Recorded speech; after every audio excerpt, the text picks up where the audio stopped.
오늘 하나님이 주시는 말씀은 에베소서 3장 14절부터 21절까지 말씀입니다. 에베소서 3장 14절부터 21절까지 말씀을 제가 봉독하도록 하겠습니다. 이러므로 내가 하늘과 땅에 있는 각 족속에게 이름을 주신 아버지 앞에 무릎을 꿇고 비노니 그의 영광의 풍성함을 따라 그의 성령으로 말미암아 너희 속사람을 능력으로 강건하게 하시오며 믿음으로 말미암아 그리스도께서 너희 마음에 계시게 하시옵고 너희가 사랑 가운데에 뿌리가 박히고 토가 굳어져서 능히 모든 성도와 함께 지식에 넘치는 그리스도의 사랑을 알고 그 너비와 길이와 높이와 깊이가 어떠함을 깨달아 하나님의 모든 충만하신 것으로 너희에게 충만하게 하시기를 구하노라.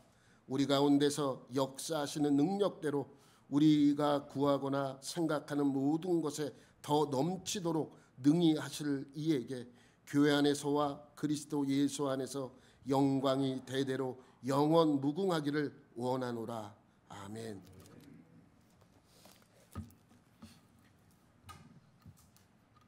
여러분, 세상의 모든 종교는 자기가 믿는 신에게 기도를 합니다.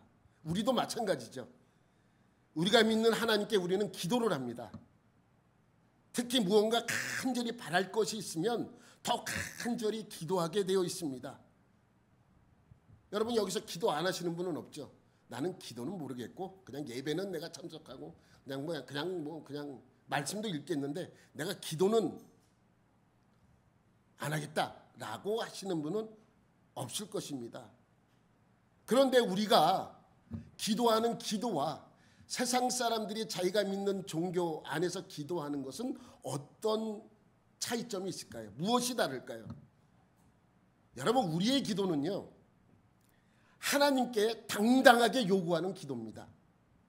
그러니까 우리는 하나님께 당당하게 요구할 수 있습니다. 우리는 기도를 통하여 하나님께 요구를 하는 것이죠. 하나님이 들어주시든 안 들어주시는 그건 상관이 없습니다. 들어주시는 거와 안 들어주시는 건 하나님의 문제고 나는 그냥 기도하는 거예요.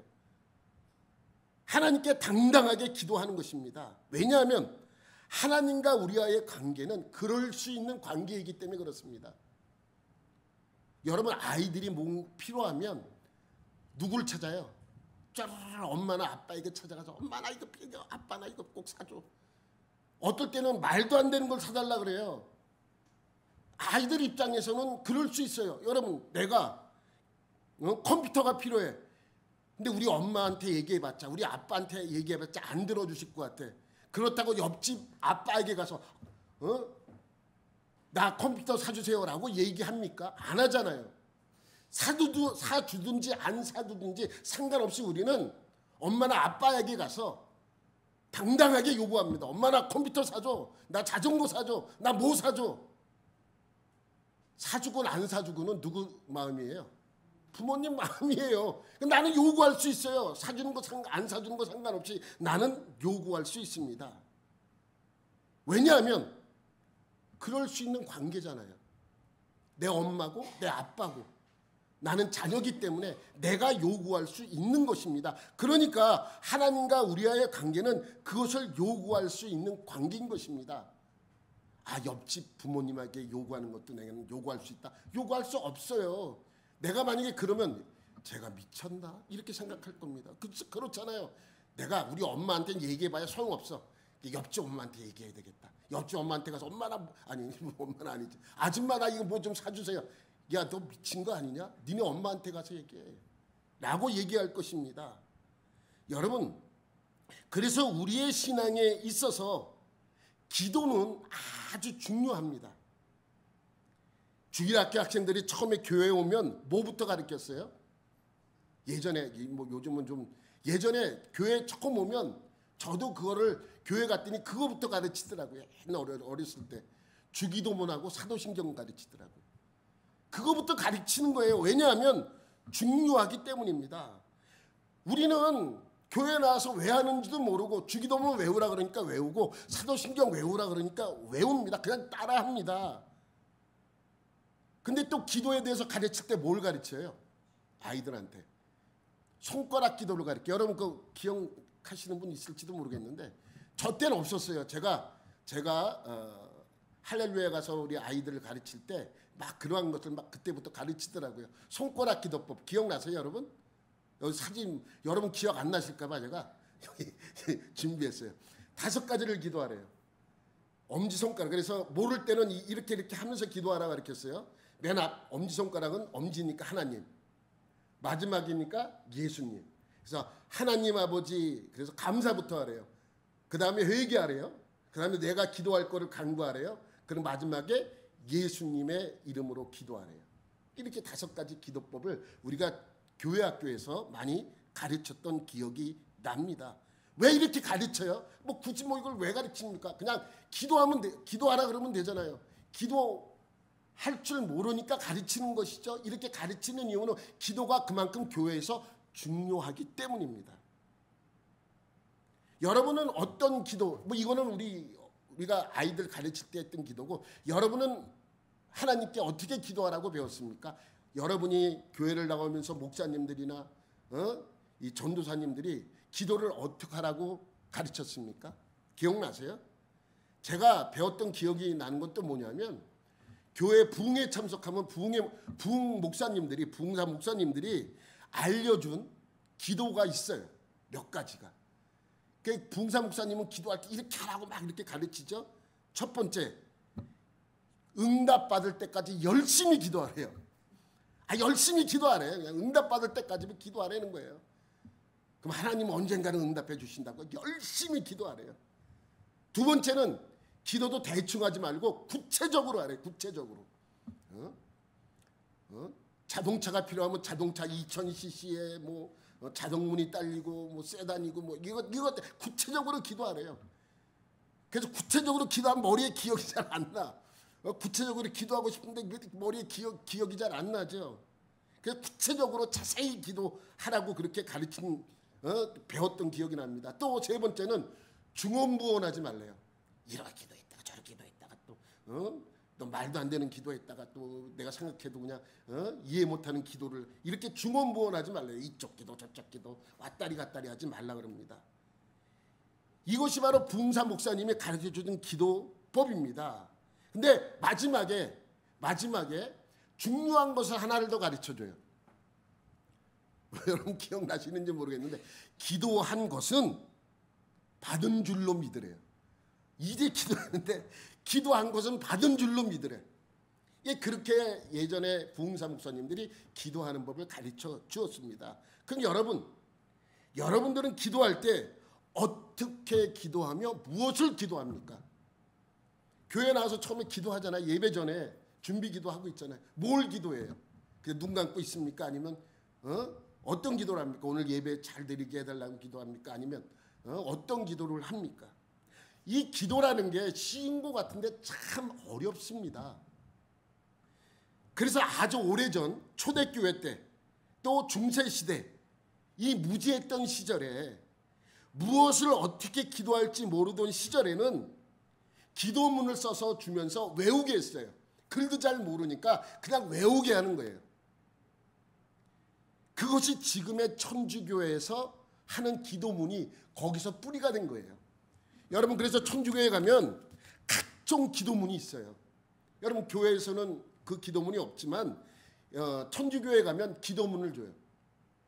아침에 하는 기도, 저녁에 하는 기도, 일을 시작할 때 하는 기도, 마칠 때 하는 기도, 식사 전에 기도하는 기도문, 또 식사 후에 기도하는 기도문, 외에도 수험생을 위한 기도, 환자를 위한 기도문, 임산부를 위한 기도문, 이러한 기도문이 많이 있어요. 여러분들은 기도문이 있으면 좀 편할 것 같지 않으세요? 아프면 환자를 위한 기도문 갖다가 그걸 그냥 읽으면 되니까 편하잖아요. 근데 우리 개신교는 없어요. 기도문이. 아플 때 하는 기도문 여러분 본 적 있어요? 없지 않습니까? 아니 편할 것 같은데 왜 개신교에서는 기도문을 안 만듭니까? 여러분 왜 그런 것 같아요? 여러분 기도문을 왜 편할 것 같은데 여러분 기도하기 어렵잖아요. 어떻게 하는 기도하는지 잘 모르잖아요. 그럼 이 기도문 있으면 편할 것 같지 않으세요? 근데 기도문이 없어요. 우리는 캐톨릭 가면 있어요. 무슨 기도할 때 어떨 때 기도하는 거 어떨 때 기도하는 거 다 만들어놔서 그것을 가져다가 기도문을 읽습니다. 왜 개신교회는 편할 것 같은 그 기도문이 없는 줄 아십니까? 왜 그런 것 같아요, 여러분? 이게 주문처럼 되어버릴 수 있기 때문이에요. 이게 왜 기도하는지 몰라. 아플 때 하는 기도. 근데 아플 때 그 기도를 막 읽어요. 근데 왜 그것을 기도하는지 모르고 기도를 한단 말이에요. 이거와 똑같아요. 열려라 참깨. 예? 여러분, 참깨를 외치면 왜 열립니까? 열려라 들깨 그러면 왜 안 열립니까? 참깨 해야 열려요. 참깨를 하면 왜 열리는지 몰라요. 그냥 외우면 열립니다. 이게 주문이에요. 여러분, 문이 안 열릴 때 열리게 하는 방법이 뭔지 알아요? 택배 왔습니다. 그럼 열려요. 참깨보다 택배 왔습니다가 더 근거가 있는 거예요. 왜? 택배 왔으니까 받으려고 문을 열어주는 거니까 더 근거가 있잖아요. 근데 참깨는 근거가 없어요. 왜 참깨인지, 왜 들깨가 아닌지 우리는 알 수가 없어요. 그냥 참깨를 외치면 열린다는 거예요. 이런 것이 주문이죠. 그래서 우리 개신교는 이 기도문을 주문처럼 외우지 말라는 의미에서 그것을 만들지 않습니다. 다만 중요한 기도가 두 가지가 있기 때문에 그것만 외우게 해요. 그것이 뭐라고요? 첫 번째 주기도문, 두 번째 사도신경입니다. 나머지는 여러분 기도라는 것은 내 마음의 것을 하나님께 아뢰는 것이기 때문에 그렇게 외울 필요가 없어요. 그런데 성경에는 그럼 기도문이 없는가? 그렇지 않아요. 성경에는 믿음의 선조들이 한 기도들과 기도문들이 아주 많이 기록되어 있어요. 여러분 기억나는 거 있어요? 기억나는 거 없죠? 아브라함의 기도, 야곱의 기도, 야곱도 기도, 모세의 기도, 모세의 기도, 한나의 기도, 삼손의 기도, 한나의 기도, 다윗의 기도, 엘리야의 기도, 히스기야의 기도, 야베스의 기도, 욥의 기도, 그리고 많은 선지자들의 기도들, 그 많은 기도문들이 성경에 있습니다. 신약 성경에서도 마찬가지예요. 신약 성경에도 우리가 예수님이 우리에게 알려준 주기도문, 얼마나 우리에게 그 기도를 이렇게 하라고 알려주셨습니까? 주기도문 외에도 베드로의 기도도 있고요, 요한의 기도도 있고, 오늘 본문에 나오는 바울의 기도도 있습니다. 여러분 성경에서 가장 중요한 기도문은 뭔지 아세요? 성경에 나오는 기도문 중에서 가장 중요한 기도, 주기도문이에요. 왜냐하면 예수님이 직접 알려주었잖아요. 여러분 제가 예전에 한번 말씀드린 적 있죠? 성경에서 신약 성경과 구약 성경에서 제일 중요한 것이 무엇이라고 알려줬습니까? 십계명이에요. 왜 십계명인가? 하나님이 직접 알려주었을 뿐만 아니라 직접 써서 우리에게 주신 말씀이잖아요. 십계명의 그 내용들이.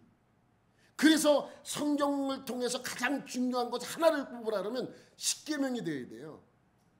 주기도문이 왜 중요한가? 예수님이 직접 우리에게 알려주신 기도잖아요. 그죠? 그렇기 때문에 중요합니다. 여러분 마태복음 6장에 보면 예수님께서 바리새인들이 외식하는 기도의 모습을 보고 그들의 잘못을 지적합니다. 그러면서 이렇게 말씀하시는 거예요. 그러므로 그들을 본받지 말라. 구하기 전에 너희에게 있어야 할 것을 하나님 너희 아버지께서 아시느니라. 그러므로 너희는 이렇게 기도하라. 하늘에 계신 우리 아버지. 주기도문을 알려줘요. 너희는 이렇게 기도해. 앞으로 이렇게 기도해. 그러면서 가르쳐준 기도가 주기도문이에요. 우리가 예배 때마다 또 시간 날 때마다 외우며 강구하는 그 주기도문이 얼마나 중요한 기도문인지 우리는 알 수 있습니다. 누가 뭐래도 성경에서 가장 중요한 기도, 그러면 주기도문이에요. 그런데 하나님이신 예수님이 우리에게 알려주신 기도 말고 사람이 하나님께 하는 기도 중에 가장 뛰어나고 훌륭한 기도를 고르라고 한다면, 많은, 아까 여러분이 알려드렸죠, 많은 기도문들이 여기 성경에 있어요. 뭐 엘리야의 기도도 있고 모세의 기도도 있고, 그러한 기도들이 많이 있는데, 그 중에 인간이 한 기도 중에, 하나님이 한 기도 말고, 예수님이 우리에게 알려주신 기도 말고, 우리가 사람들이 하나님께 한 기도 중에 가장 뛰어난 기도 하나를 꼽으라 그러면 여러분 뭔지 아십니까? 지금 뭐 하고 있어요? 뭐 이거 뭐 보나마나 답은 딱 정해져 있죠. 오늘 바울이 한 기도입니다. 얼마나 훌륭한, 여러분 저만 그렇게 생각하는 게 아니라 모든 목사님들이, 모든 신학자들이 성경에서 이 하나님이 알려준 기도 외에 가장 훌륭한 기도 하나를 뽑으라 그러면 오늘 이 에베소서에서 말씀하고 있는 바울의 기도문을 뽑을 것입니다. 여러분 오늘 본문은 바울이 에베소서를 통해서 한 기도의 두 번째 기도예요. 여러분 에베소서를 통해 바울은 두 번 기도합니다. 이미 한 번은 했어요. 1장 15절부터 23절까지 여러분에게 설교한 내용이 기억나세요? 네 가지의 기도. 기억 안 나야 정상이죠. 들으면 기억나실 거예요. 여러분 첫 번째 1장 15절에서 기도한 내용은 네 가지예요. 첫째, 하나님이 누구인지 알게 하옵소서. 두 번째, 그의 부르심의 소망이 무엇인지 알게 하옵소서. 세 번째, 그 기업의 영광의 풍성함이 무엇인지 알게 하시고, 네 번째는 우리에게 베푸신 능력의 지극히 크심이 어떠한 것인지 알게 하시기를 구하노라. 이게 바울이 1장에서 한 첫 번째 기도문이에요. 그래 여러분 왜 이 기도문이 뛰어나다고 말씀드리냐면, 지금 전혀 상관없는 기도를 하는 것 같아요. 지금 에베소 교회의 문제가 뭡니까? 유대인과 이방인들의 분열이에요. 두 번째는 거짓 교사와 이단들이 교회에 들어와서 잘못 가르치는 문제예요. 세 번째, 여전히 그들은 에베소의 아데미 신전에 가서 여전히 죄를 짓고 있는 그들의 모습 속에서 하나님의 말씀 속에 살아가기를 원해서 지금 바울은 그들을 위해서 기도하는 내용은 분열하지 않게 해주시고, 거짓 교사의 잘못된 가르침을 듣고 머릿속에 들어오지 않게 해주시고, 세 번째, 죄를 짓지 않게 해주옵소서라고 기도하지 않습니다. 여러분 기억나시죠? 이 기도 4개. 그리고 오늘 3장에 보면 두 번째 기도를 하고 있어요. 여러분 바울의 기도를 보면서 놀라운 점은 처음부터 마지막까지 일관성이 있어요. 그리고 철저하게 영적입니다. 돈을 벌게 해달라 그러든지, 에베소 교인들이 사업이 잘 되게 해달라 그러든지, 건강하고 아프지 않게 해달라든지 하는 기도는 하나도 없어요. 내 영혼이 잘된 가치는 있는데 그 다음이 없습니다. 지금 한국교회는 어떤 기도를 합니까? 내 영혼이 잘된 가치는 없고 범사에 잘되고 강건한 것만 구하고 있지 않습니까? 그죠? 여러분 에베소서는 총 몇 장으로 되어 있냐면 6장으로 되어 있어요. 우리가 이제 반 조금 안 되게 했죠. 3장 하고 있으니까. 근데 두 문단으로 나눠요. 1장부터 3장, 4장부터 6장까지 이렇게 둘로 나눌 수 있어요. 앞에 1장부터 3장까지는 내용이 간단합니다. 뭐냐면 우리는 그리스도인으로서 무엇을 믿는가예요. 무엇을 믿는가. 그리고 4장부터 6장까지는 우리 그리스도인들이 어떻게 살아야 되는가를 설명하고 있죠. 그러니까 앞에서는 무엇을 믿어야 하는가에서는 우리의 믿음과 어떠한 지식을 가지고 믿음 생활을 해야 되는 것을 우리에게 알려주고 있고, 4장부터 6장은 그 믿음과 그 지식을 가지고 우리가 어떻게 살아가야 하는가라는 내용으로 설명하고 있다는 것이죠. 그러니까 1장부터 3장은 그리스도인은 무엇을 믿는가를 설명하고 있다면, 4장부터 6장까지의 말씀은 그리스도인들은 어떻게 살아야 하는가를 설명하고 있습니다. 여러분 신앙이라는 것이 항상 그렇습니다. 바르게 알아야 바르게 살 수 있는 것이죠. 여러분 레위기에 보면 제사법에 대해서 나와요. 레위기 그럼 여러분 제사법이잖아요. 그죠? 제사법부터 생각나잖아요.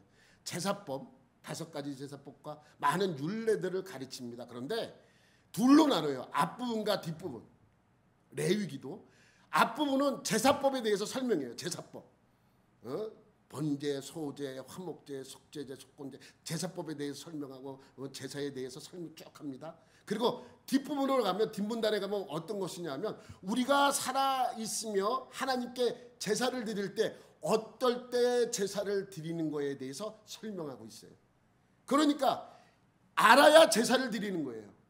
알아야 유월절을 지키고, 알아야 맥주절을 지키고, 알아야 장막절을 지키는 거예요. 모르면 못 지키죠. 알아야 지킬 수 있습니다. 여러분, 잘못된 믿음과 잘못된 지식을 가지고 있다면 신앙생활도 어떻게 되겠습니까? 잘못된 신앙생활이 될 수밖에 없는 것이죠. 그래서 바울은 1장부터 3장까지 무엇을 믿어야 하는가, 지식에 대해서 설명을 하고 마지막으로 마무리 기도를 하는 것이 오늘 본문입니다. 마무리 기도예요. 14절 15절, 오늘 말씀 본문의 14절 15절을 보겠습니다. 이러므로 내가 하늘과 땅에 있는 각 족속에게 이름을 주신 아버지 앞에 무릎을 꿇고 비노니, 기도한다. 무릎을 꿇고 하나님께 기도한다는 것입니다. 그러니까 기도 내용은 몇 절부터겠어요? 16절부터겠죠. 16절부터 19절까지입니다. 근데 16절부터 19절까지 내용이지만 16절만 먼저 보도록 할게요. 시작. 그의 영광의 풍성함을 따라 그의 성령으로 말미암아 너희 속사람을 능력으로 강건하게 하시오며. 성령의 능력으로 속사람을 강건하게 해달라는 기도 제목입니다. 여기서 속사람이 나오는데 바울이 이 표현을 아주 잘 써요. 여기만 나오는 것이 아니라 로마서 7장 22절에도 나와요. 내 속사람으로는 하나님의 법을 즐거워하되. 속사람이 무엇입니까? 여러분, 속사람이 뭐예요, 여러분? 무엇인 것 같습니까? 속사람, 내 속사람. 여기만 고린도후서 4장에도 또 나와요. 고린도후서 4장 16절에 그러므로 우리가 낙심하지 아니하노니 우리의 겉사람은 낡아지나 우리의 속사람은 날로 새로워진대요. 아, 속사람만 있는 게 아니라 겉사람도 있구나. 그러면 속사람은 뭐고 겉사람은 무엇인가? 어떤 목사님이 속사람이 영이래요. 우리 영혼, 영. 저는 그 의견에 동의할 수 없습니다. 이건 영이 아니에요. 그냥 나예요, 나. 여러분, 속사람이라는 것은 내가 예수 믿으면서 새롭게 거듭난 사람을 속사람이라 그러고, 예수 안 믿을 때 여전히 세상 사람들 속에 있을 때 그 모습을 겉사람이라고 하는 것입니다. 그러니까 속사람과 겉사람은 예수 안 믿을 때의 모습과 예수 믿을 때의 그 마음, 그 속마음을 설명하고 있는 것이죠.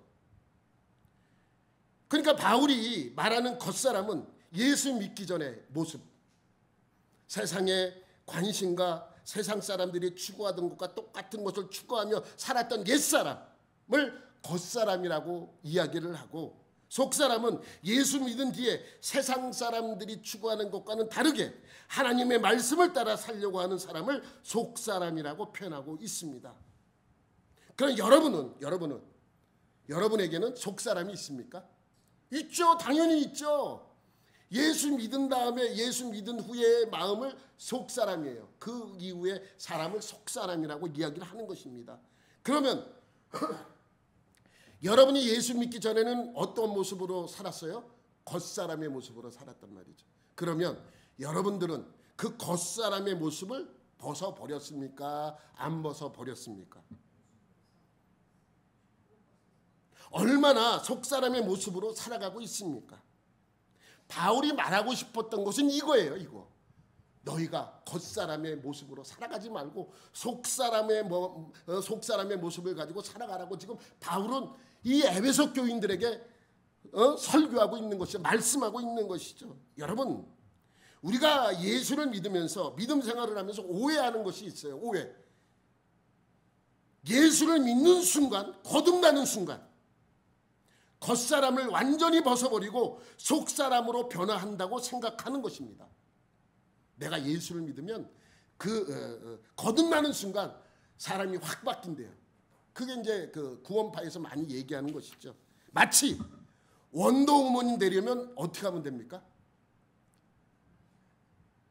돌면 돼, 돌면 순간적으로 인간이었던 여자가 뭐가 되는 거예요? 원더우먼이 됩니다. 뭐 하면? 도는 순간. 많은 신자들이 겉사람과 속사람도 그렇게 순간적으로 변화된다라고 생각하는 것이 오해입니다. 겉사람으로 있다가 예수를 믿는 순간 우리 안에 새로운 속사람이 생겨나요. 겉사람이 있었는데 속사람이 생겨나는 거예요.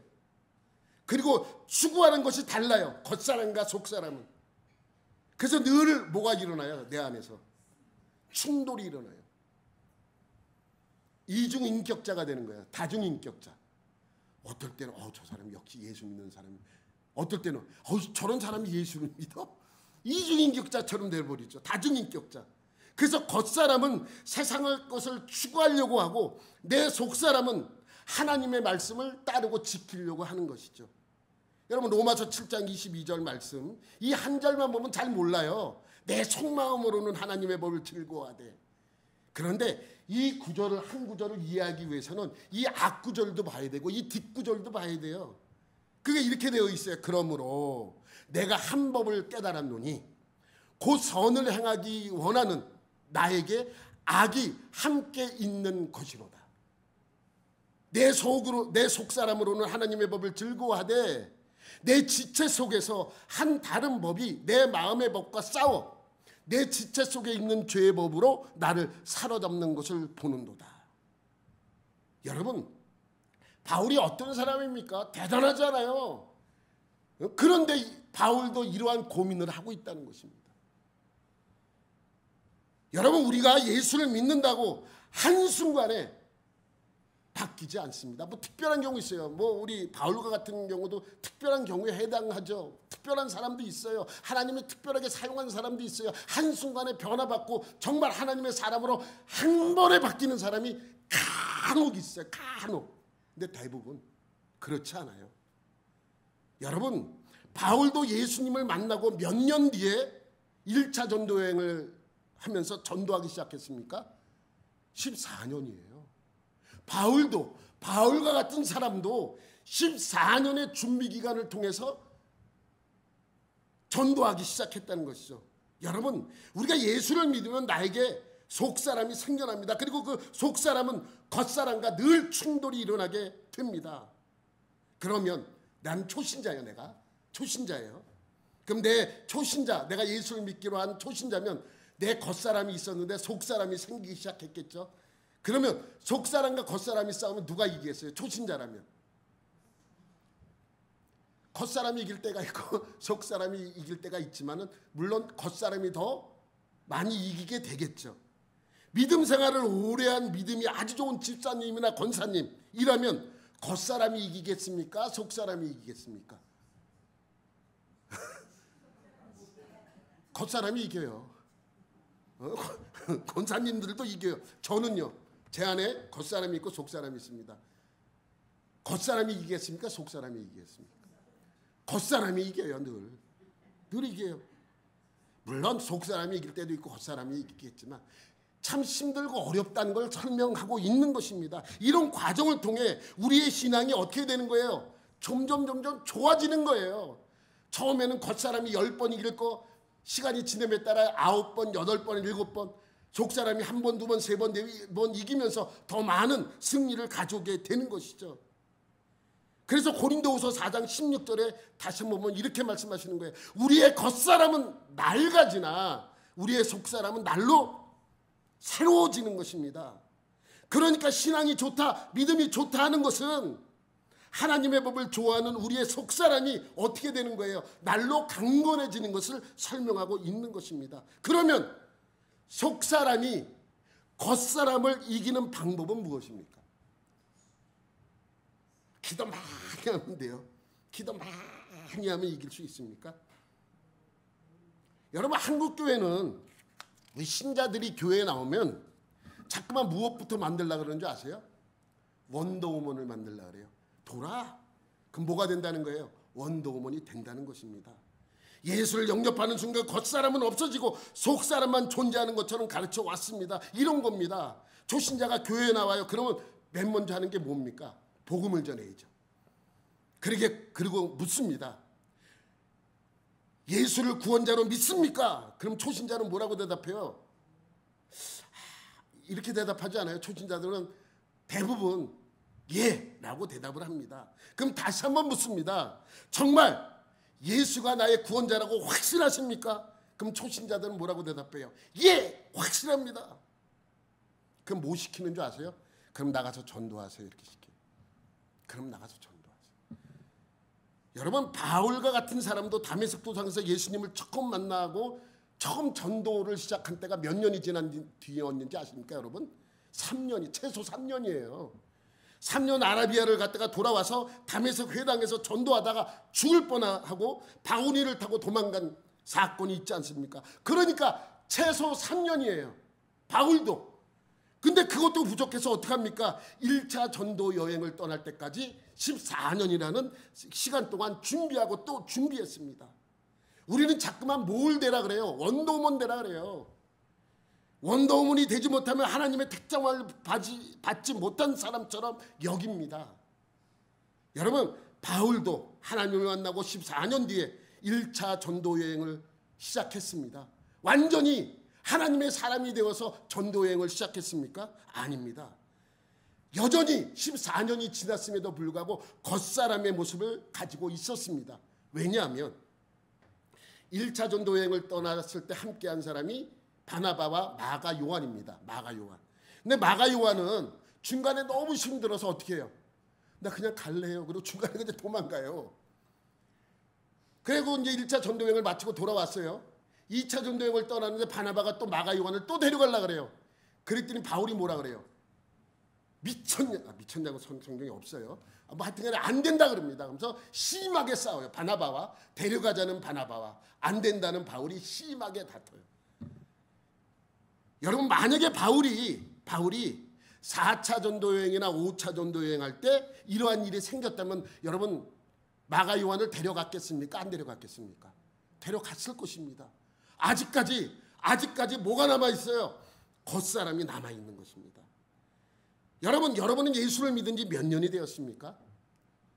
30년? 평생. 그런데 아직도 왜 겉사람의 모습이 있습니까? 왜 화가 납니까?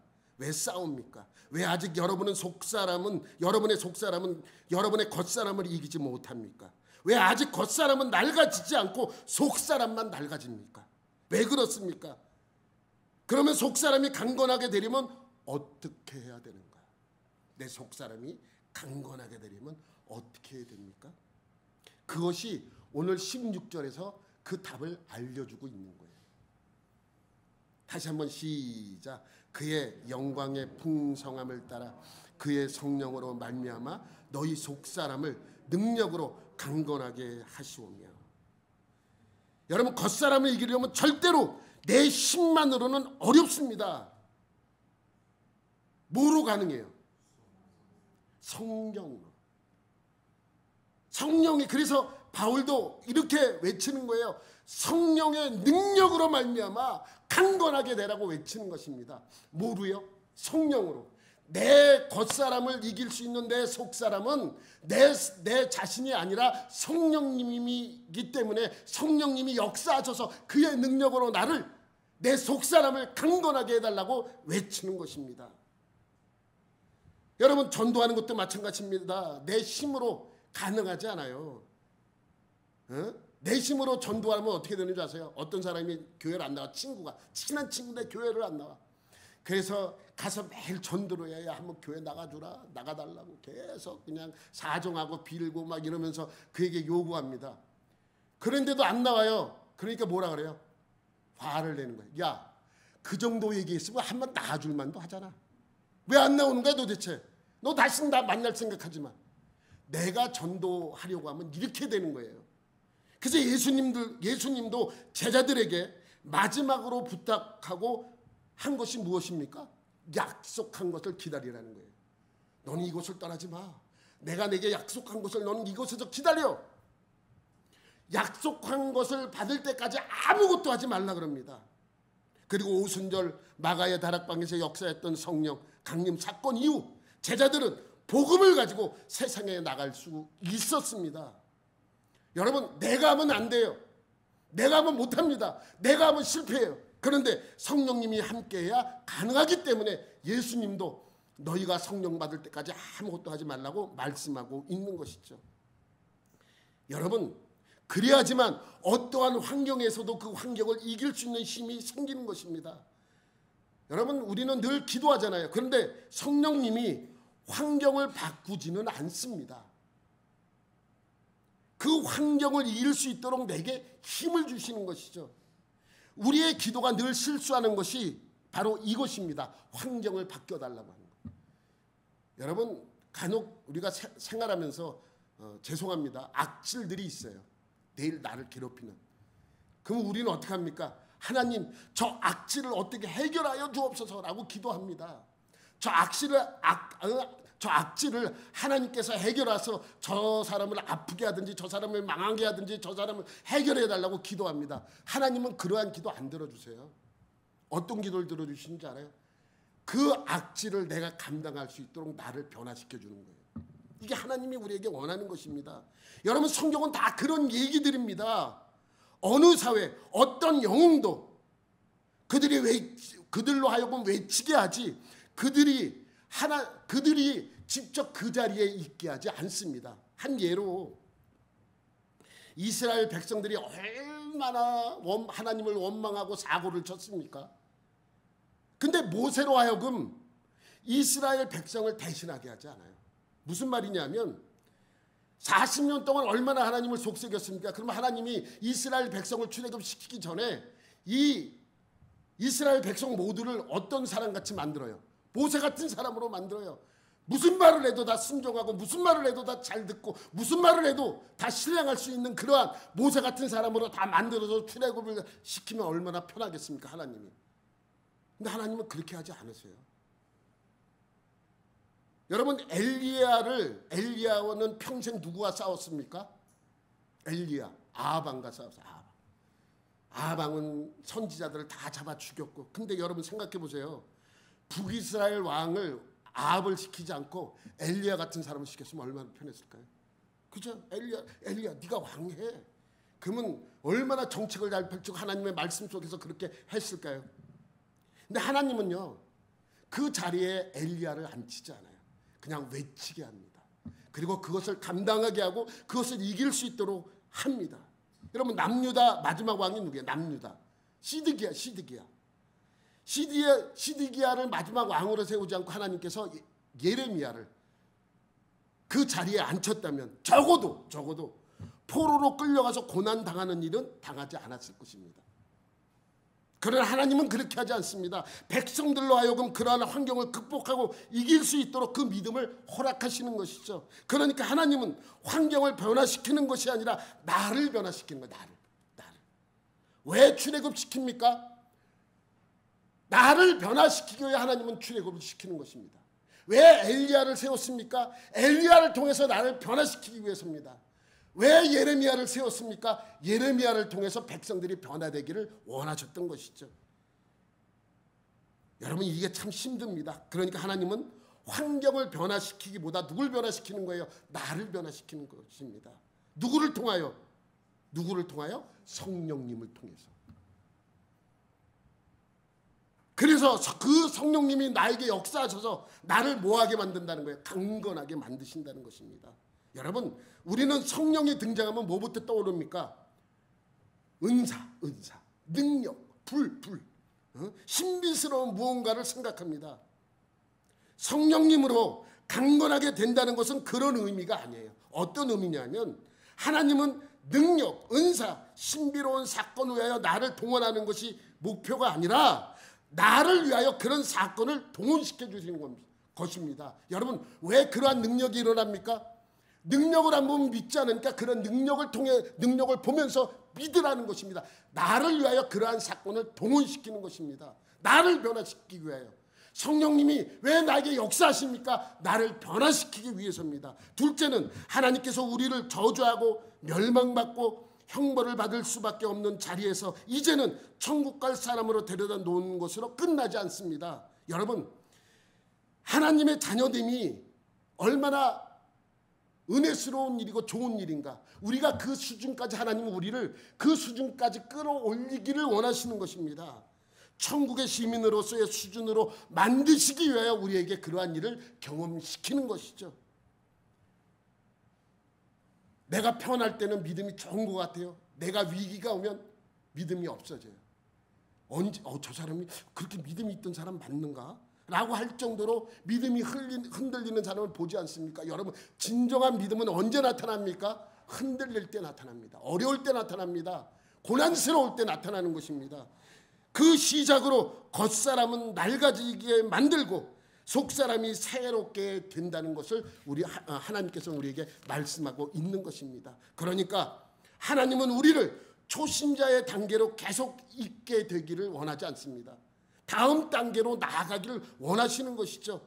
자, 이제부터 우리는 살아가야 할 신자이기 때문에, 하나님의 자녀이기 때문에, 이제 회개하였기 때문에, 예수 그리스도를 주라 시인했기 때문에 이제부터 살아야 할 신앙 현실이, 그것이 무엇인지 여러분 아셔야 합니다. 속사람이 강하지 않으면 부딪힐 수밖에 없는 현실이라 그럽니다. 그래서 바울은 에베소 교인에게 뭐라고 말씀하고 있는 거예요? 성령의 능력으로 말미암아 너희 속사람을 강건하게 해달라고 기도하고 있는 것입니다. 마치 군대에 나갈 아들에게 뭐라고 얘기합니까? 잘 먹어야 돼. 열심히 먹어. 그래서 건강해야 돼. 왜 그렇습니까? 건강해야 군대 가서 건강한 군대 생활을 하고 돌아올 수 있기 때문에. 마치 그와 같습니다. 왜 성령으로 너희에게 강건하게 해달라고 하는가? 이제부터 힘든 싸움이기 때문에 그렇습니다. 왜? 계속해서 나는 죽을 때까지 이 겉사람과 싸워야 하기 때문에 그렇습니다. 여러분들도 그곳에 머물러 있지 마시고 한 단계 성장함으로써, 그래서 성령의 능력으로 여러분의 속사람이 강건하여지기를 예수님의 이름으로 축원합니다. 하나님 아버지, 감사합니다. 오늘도 이 말씀 안에서 우리의 속사람이 강건하여져서 우리의 겉사람을 이길 수 있는 은혜와 능력을 우리 모두에게 허락하여 주옵소서. 모든 것 감사드리며 예수님의 이름으로 기도드립니다. 아멘.